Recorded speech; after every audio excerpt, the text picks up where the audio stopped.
Assalamualaikum para sahabat edisi Malam Seram. Kembali lagi bersama dengan Ari dalam berkongsi cerita-cerita seram, cerita hantu, misteri dan pelbagai lagi rakan sahabat. Terima kasih yang mana sudah pun klik video pada kali ini.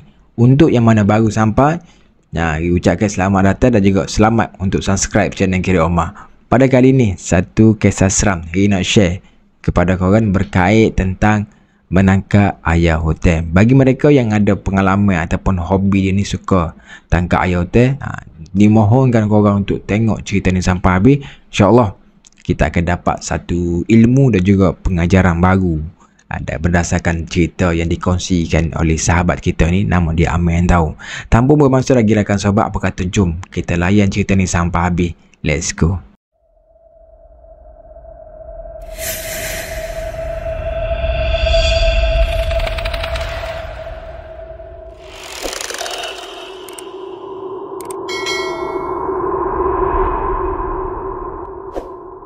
Cerita yang dikongsikan oleh Amir ni berlaku pada tahun 2014. Dah sangat lama tahu. Amir dia punya hobi dia sama seperti yang lain, iaitu menangkap ayam hotel. Dia bukan pergi menjerat ayam hotel. Biasa kan ada orang menjerat ayam hotel dan juga menangkap ayam hotel. Dia ni punya hobi dia menangkap ayam hotel. Dekat Simpang Renggan, dekat Johor, mana-mana tempat hutan semua dia pernah masuk. Katanya lah.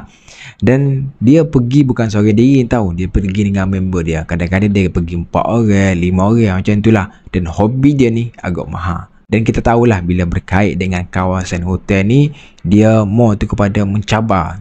Dia mencabar dan untuk mereka yang ada ilmu boleh masuk. Sebab kita tahu sendiri kawasan hotel ni bukan tempat yang biasa-biasa. Bukan tempat yang boleh bawa main tahu. Nak dipendekkan cerita, satu hari tu dia bersama dengan 3 orang member dia. Yang pertama nama dia Pak Awi, yang kedua nama dia Saleh, yang ketiga nama dia Johar tahu. Baik, salah seorang daripada member dia ni, Pak Awi ni, antara orang yang ada ilmu dalam bab-bab macam ni tahu.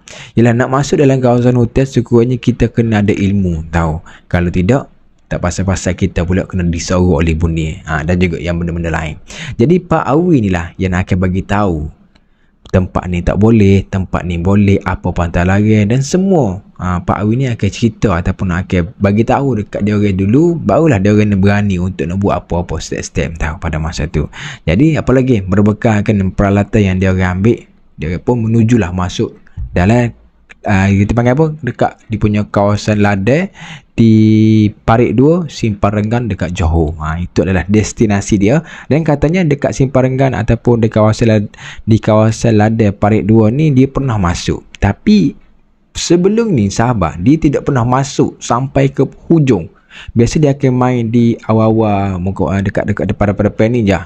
Tak pernah lagi katanya masuk sampai hujung. Tapi pada hari tu disebabkan Pak Awi follow sekali, ikut sekali dia ni, dia orang pun rasa berani nak masuk lagi dalam. Maka lepas daripada asar tu, maka perjalanan dia orang tu daripada rumah dia pergi dekat Parit 2 tu dalam mengambil masa dalam 30 minit. Bila masuk, setak-setak barang, maka dia pun menuju masuk. Biasalah masuk bercakap apa semua bersembang kan. Sampailah di pertengahan ladang tu. Sebab tidak diceritakan kepada dia ladang tu besar mana, tapi kita beranggapan bahawa tempat tu besar lah. Maka dia masuk, dia pun masuklah paling hujung sekali. Itu adalah kali yang pertama apa yang Amir bagi tahu, dia masuk paling hujung. Sebelum ni tak pernah sampai. Bila masuk je paling hujung, maka dia nampaklah banyak tahu ayam hotel. Apa lagi? Masa tu dia nampak ayam hotel yang duduk dekat atas dia punya apa? Pelopoh-pelopoh kelapa sawit tu, pokok kelapa sawit tu, dia pun keluarkan dia punya pistol dia. Dia punya apa? Sniper. Inilah sniper dia ni. Pom pom pom. 3 kali dia orang tembak. Maka yang lain tu banyak juga yang lari, tapi banyak juga yang tersungkur jatuh. Sebelum nak ayam tu nak mati, maka dia sempatlah sembelih apa semua kan. Kalau ayam tu dah mati, tak boleh nak makan pula. Jadi dia sembelih pun. Maka pada hari tu, apa yang Amin cerita, dia punya penangkapan dia pun memang sangat banyak.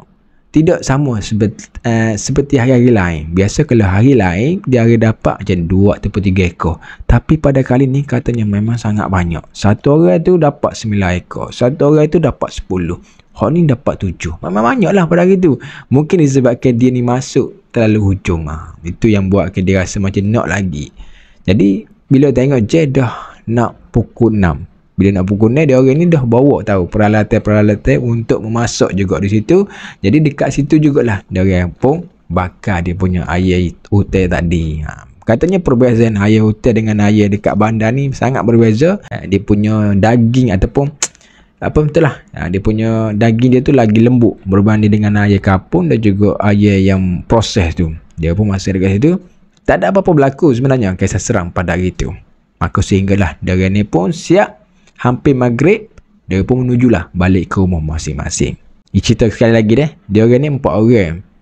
Amir yang berkongsi cerita, Pak Awi, Johar dan juga Saleh. Dia pun balik ke rumah masing-masing.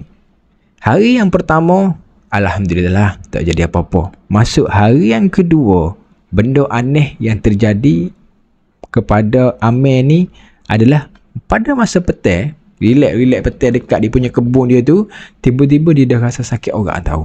Kaki dia ni dah rasa serba dan kepala dia dah rasa berdenyut dan mari pening dengan secara tiba-tiba. Jadi dia pun baliklah ke rumah.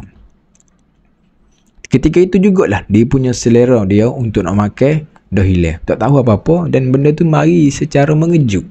Dan sehingga pada waktu malam dia tak boleh nak tidur. Bila pejamkan mata tak boleh, pusing sebelah kiri tak boleh, pusing sebelah kanan tak boleh juga tidur. Dan last sekali dia buat macam mana tahu? Dia duduk atas kursi, lepas tu dia punya lutut dia ni dia rapatkan dekat dada, dagu dia ni duduk atas kepala lutut, lepas tu tangan ni dia peluk dia punya lutut dia. Kalau kita tengok situasi apa ataupun situasi yang Amir tidur ni, waktu dia tidur ni adalah seperti mana dia punya seekor ayam yang sedang tidur. Korang tengok gambar ni tahu.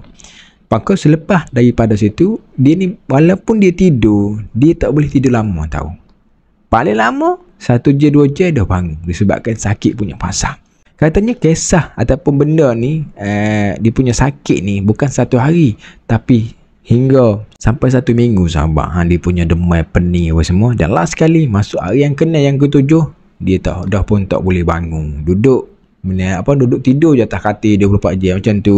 Dan sehinggalah pada satu hari tu Pak Awi ni pun telefon lah Amir. Disebabkan Amir ni dah lama sangat tak kontak dia kan. Biasa bagi tahu juga info-info nak pergi menangkap ayam hutan dekat mana. Biasa bagi tahulah ni senyap apa semua. Dan menyebabkan Pak Awi ni pun call. Hello Amir, macam mana? Minggu ni on tak on? Nak pergi tangkap ayam hutan kan. Lepas tu dia ceritalah yang dia ni demam, sakit, tak boleh bangun. Bila dengar je macam tu, maka Pak Awi ni tak bercakap apa-apa. Bawa je kereta, terus pergi ke rumah Amir. Maka bila dia buka je pintu bilik Amir ni, ke Pak Awi ni tersenyum je. Pak Awi sebenarnya sahabat dia dah tahu sebenarnya yang Amir ni kena ganggu, kena kacau dengan satu makhluk yang ada dekat kawasan hutan, dekat kawasan ladang yang mana dia kan pernah pergi menangkap ayam hutan pada satu ketika dahulu. Macam lama pula, minggu lepas tu lah. Maka pergi ditanyalah, dia bagi tahulah, sedangkan bersembang lah. Dia kata dia ni sakit lah semua. Maka Pak Awi ni pun pergilah duduk belakang si Amir ni. Maka dia bacalah apa-apa tahu, bukan mantra lah, ayat-ayat suci Al-Quran macam tu.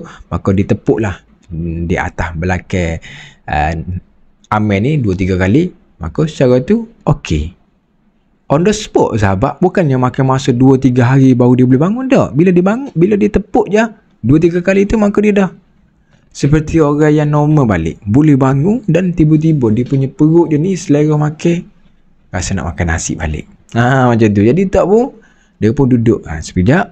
Dan ingatkan bahawa benda tu berlaku pada satu orang saja. Tapi bila menjelang esok hari, seorang lagi member dia yang bernama Saleh pula terkena benda yang sama yang mana berlaku pada Amir tu.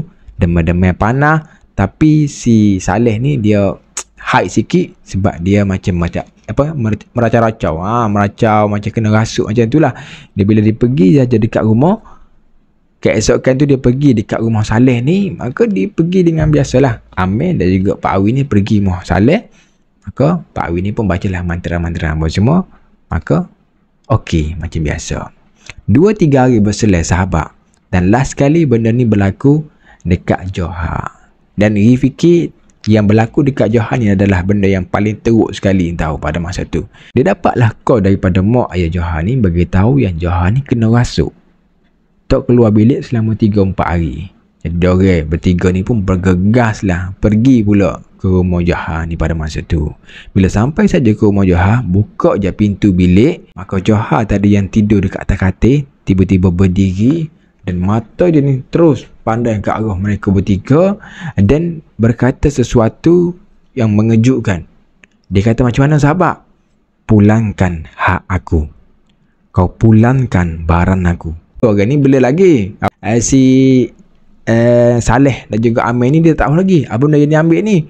Tapi Pak Awi ni dia fikir dah. Pak Awi dah tahu dah apa benda.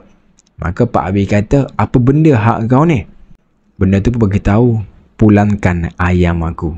Rupa-rupanya ayam sahabat yang dah ambil. Dia orang fikirlah, Aish, macam mana kita nak pulangkan ayam dia ni? Sedangkan ayam dia ni dah pun kita sembelih, kita dah makan apa semua. Maka Pak Awi pun kata, macam mana kalau kita ganti yang lain? Macam mana kalau aku ganti benda tu yang lain? Tapi dia tak nak sahabat, dia nak juga ayam tu. Aku nak ayam aku, pulangkan ayam aku. Dia orang semua tak apa-apa. Last sekali Pak Awi kata, macam lah, kita buat perjanjian. Maka dengar je perjanjian, benda tu setujulah. Maka dia pergi jauh sikit daripada diorang berdua ni. Maka dia pun macam berinteraksi lah. Lebih pendek kata berinteraksi macam tu. Maka selesai. Okey, kembali okey semua. Maka ditanyalah Pak Awi, Pak Awi, Saleh, Amir ni tanyalah dekat Johar apa benda yang berlaku sampai boleh jadi macam ni. Maka Johar pun ceritalah 2 hari sebelum, maknanya 2 hari selepas tu lah, 2 hari sebelum 2 hari sebelum dia kena rasuk tu, Johar ni sebelum dia nak tidur, marilah seorang lelaki tua pakai songkok. Pakaian dia kemah katanya. Mari betul-betul di hadapan si Johar ni dan bagi tahu benda yang sama, pulangkan ayam aku pada masa tu. Tapi Johar ni dia buat tak endah je. Dan hari yang kedua pula, hari yang ketiga pula, dia mari pula. Tapi kali ni dia mari satu gang, ramai tahu, satu kumpulan, pakai songkok juga dan bagi tahu ramai-ramai suruh pulangkan ayam dia. Dan selepas daripada tu dia tak tahu dah apa yang jadi. Sampailah dia kena rasuk akan sabar.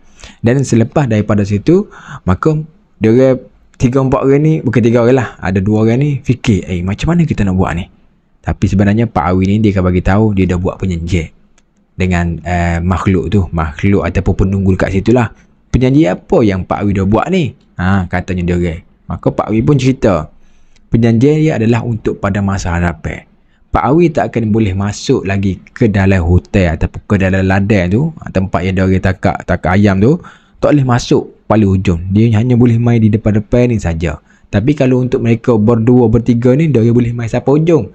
Sebab perjanjian ni dibuat untuk Pak Awi saja. Jadi dia orang ni terlepas lah apa semua. Jadi kalau dia orang nak tangkap ayam pun, dia boleh main je kawasan luar. Tapi tak boleh masuk dalam tu, tempat dia orang tu, katanya Pak Awi. Tapi cukup lah, katanya Johar, Saleh dan juga Amir ni dia dah serik dah. Mungkin dia terpaksa batalkan hobi-hobi dia tu untuk nak tangkap ayam hotel, kerana cukup lah berlaku kali yang pertama tu dah cukup. Mungkin disebabkan dia orang ni terlalu tamak lah, dia boleh fikir mungkin terlalu tamak. Sebab apa yang kata Amir, sebelum ni dia hanya dapat 3 atau 4 ekor sebab dia main di tempat dia hadapan dekat kali ni lah. Tapi pada kali ni dia dapat banyak sebabkan terlalu tamak tu lah. Benda ataupun penunggu dekat situ menjadi marah kepada diorang dan ganggu dan juga rasuk diorang. Sebab itu pentingnya kita ada salah seorang orang yang tahu tentang benda-benda macam ni. Maksudnya yang tahu pantai lari, yang tahu benda tempat yang mana boleh masuk. Kalau kita main redah masuk je tempat dia, takut jadi benda yang lagi teruk kepada kita dan juga kepada member kita. Itu adalah satu benda yang minta dijauhkan lah sebenarnya. Selepas daripada situ, dia orang semua ni lebih lagi menjadi seorang yang berhati-hati. Nak buat apa-apa pun, nak masuk dalam kawasan hotel pun, baca doa lah ni itu ini. Kalau nampak petanda apa-apa, terus balik ke rumah. Tak nak dah jadi apa-apa, rakan sabar.